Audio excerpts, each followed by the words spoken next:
law, my friend has already spoken about it. The law empowers the Prime Minister, the Honorable Prime Minister, to choose election commissioners. So that he has done in one day. Please think about the situation. The full bench, which had actually gone across the country to decide about matters relating to this 2024 election, Lok Sabha election, that full bench is no more there. Now, the one who have been, or two who have been appointed just one day before, they sit together and they decide the schedule. So this itself is clear to actually pinpoint this, that it has not been done in a proper way.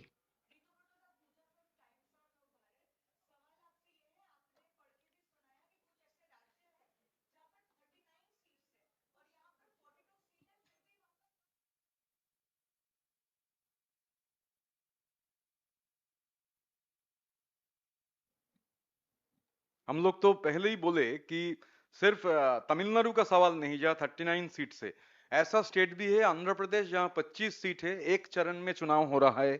Gujarat में 26 seat है, एक चरण में हो रहा है। केरल में 20 ठो सीट है, एक चरण में हो रहा है।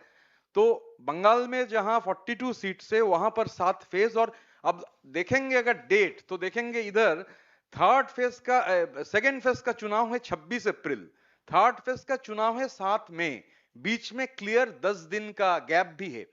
तो खास करके ये जो चंद्रिमा दी ने भी बताया कि यू हैव 8, हम लोग 80 सीट्स यूपी में है, तो बंगाल में अगर 42 सीट्स में 7 चरण में चुनाव हो रहा है तो 80 सीट जहां पर है वहां फिर तो दुगना होना चाहिए, 14 चरण में, 13 या 14 चरण में चुनाव होना चाहिए। तो खास करके हम लोग ये बोले हैं पर्टिकुलरली कि 2019 में हम लोग सुने थे, 19 में ये देखे थे 2019 का लोकसभा चुनाव में कि मतदान गिर जाता है। पहला और दूसरी चरण में जिस तरीके का मतदान होता है, चरण जैसे आगे जाता है मतदाताओं का कटौती होता है मतदान में। और खास करके जो एकदम क्लियर एडवांटेज, जिस पार्टी के पास सबसे ज्यादा कोष है, सबसे ज्यादा राशि है, जितना ज्यादा चरण में चुनाव होगा, जितने ज्यादा चरण में मतदान होगा, उन लोगों को एक क्लियर एडवांटेज मिलता है। हम लोग इसीलिए मांग किए थे कि बंगाल में एक चरण में चुनाव होना चाहिए।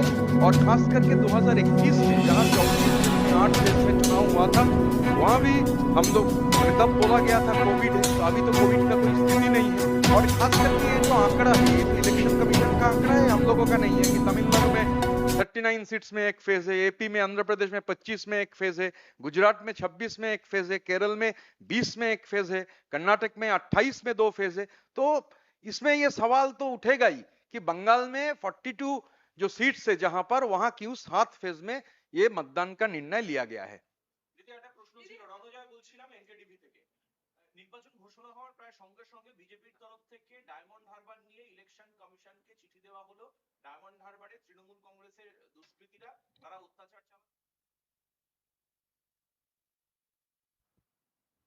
কি চিঠি দিয়েছে সেটা তারা জানে, কিন্তু এই যে ডায়মন্ড হারবার কেন্দ্রটাকে ভয় পাচ্ছে আসলে আমাদের সাংসদ অভিষেক বন্দ্যোপাধ্যায়কে ভয় পাচ্ছে বিজেপি, এটা কিন্তু পরিষ্কার হয়ে গেছে। কারণ হঠাৎ বলবার সাথে সাথে ওই কেন্দ্রটাকে নিয়েই এত নাড়াচাড়া কেন? সুতরাং এগুলো সমস্ত ইট স্পিক্স ফর ইটসেলফ, এই অ্যাকশনগুলো। সুতরাং দিয়েছে দিয়েছে, সেটা নির্বাচন কমিশন দেখবে।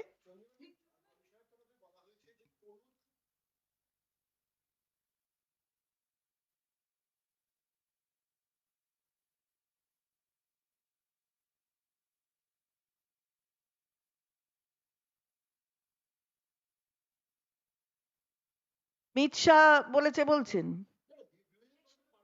না না, হ্যাঁ হ্যাঁ, ইলেকশন কমিশন যেটা বলবে সেটা তো থাকবে নিশ্চয়ই। সেটা তো তারা দেখবেন যাতে সেটা তো হচ্ছে, কি হবে না হবে সেটা আপনি দেখতে পাবেন।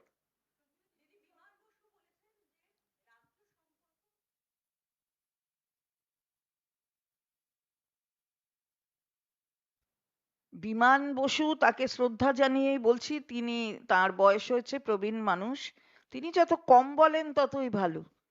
এত বলার তো কোনো দরকার নেই, কারণ এই বাংলার মানুষ জানে 34 বছরে কি হয়েছে।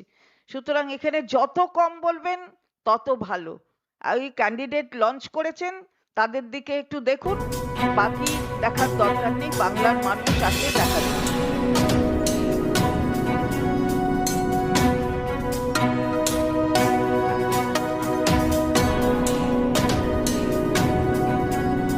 কমিশন যেটা বলেছে সেটা কিন্তু আমার বলার কোনো অপেক্ষা রাখে না।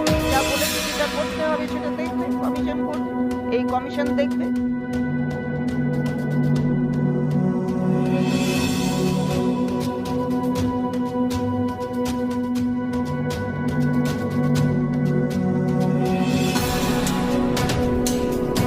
সেটা বলেছে এবং সেটা দেখবো আমরা কিভাবে পুরোপুরি যা যখন আসবে তখন ভালো করে দেখবো, তারপরে যেটা করার সেটা করতে হবে।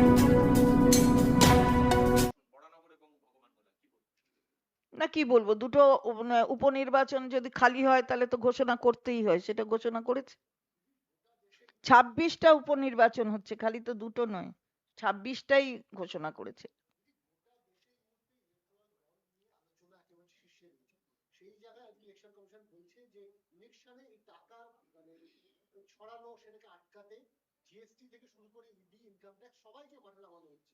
এটাকে কিভাবে দেখছেন? না এটাকে দেখছি যে বললেন যে মুখ্য নির্বাচন কমিশনার তিনি বললেন যে আগের নির্বাচনগুলোয় 9টা রাজ্যের কথা উল্লেখ করেছেন, প্রায় 3400 কোটি টাকা সেটা লেনদেন আটকেছেন, কাদের বিরুদ্ধে ব্যবস্থা নেওয়া হয়েছে সেটা যদি একটু পরিষ্কার করে বলতেন তাহলে বোঝা যেত যে ওনাদের এই এন্ডেভারটা অ্যাকচুয়ালি মানে সেটা সঠিক রাস্তার দিকে যাচ্ছে কিনা সেটা কিন্তু ব্যাখ্যা করেননি। কিন্তু এই ইলেকটোরাল বন্ডসে দেখা যাবে অন দ্য আদার হ্যান্ড, আমি যেটা বলেছি যে যাদের নাম ডিসক্লোজড হয়েছে তাদের অনেকে ইডি সিবিআই ফেস করেছে, তারপরে তারা টাকা দিয়েছে ইলেকটোরাল বন্ডসে ভারতীয় জনতা পার্টিকে, এটা তো দেখা গেছে। সুতরাং ট্রুথ স্পিক্স ফর ইটসেলফ। যেখানে হেলিকপ্টার এবং চার্টার ফ্লাইট নামতে পারে সেই সমস্ত জায়গাগুলোকে কনসেন্ট্রেট করছে ইলেকশন কমিশন, যাতে এই ক্যাশ ফ্লোটা বন্ধ করা যায়। শুধু তাই নয়, ইউপিআই ট্রানজাকশন, কারণ এখন ইউপিআই প্রত্যেকের হাতে হাতে রয়েছে, ভোটারদেরকে ইউপিআই মাধ্যমে টাকা পাঠানো যেতে পারে, ফলে সেই ইউপিআই ট্রানজাকশনের উপর নজর রাখবে কমিশন। নজর রাখা তো ভালো, নজর রাখুক, কিন্তু সঠিকভাবে যেন নজর রাখে আমরা সেটা আশা করব। সমস্ত নিরপেক্ষ সংস্থাগুলোকে তাদের নিরপেক্ষতা বজায় রাখবার জায়গাটা কেড়ে নিয়েছে ভারতীয় জনতা পার্টি শাসিত কেন্দ্রীয় সরকার। আমরা আশা করব যে নির্বাচন কমিশন তাদের এই যে ফুল বেঞ্চ, তারা তাদের নিরপেক্ষতা বজায় রাখবেন, তাহলে সেটাই তো ভারতবর্ষের নাগরিক চান।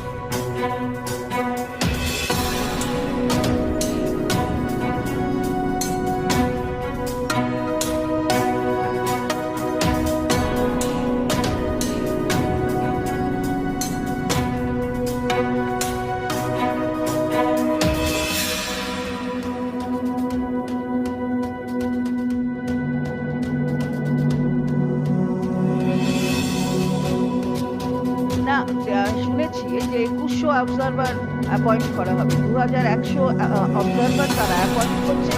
আমরা সবটাই বলছি যাতে নিরপেক্ষতা বজায় থাকে, কাউকে সুবিধা পাইয়ে দেওয়ার জন্য নয়, কারুকে অসুবিধার মধ্যে ফেলার জন্য নয়, যা সত্য সেটা যেন হয়, সেটা যদি নির্বাচন কমিশন করে তাহলে তো ওয়েলকাম, নিশ্চয়ই তারা বিধি তৈরি করেছেন, তারা যাতে সেটা সঠিকভাবে ফলো করেন।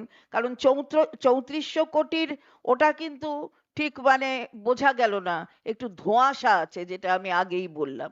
ফলে কোথাও ধোঁয়াশা না থেকে সঠিকটা যাতে খালি ধোঁয়া উঠবে এমন না হয়, যেন পরিষ্কার পরিচ্ছন্ন আকাশ, নির্বাচনের পরিচ্ছন্ন আকাশ এটা আমরা দেখতে চাই।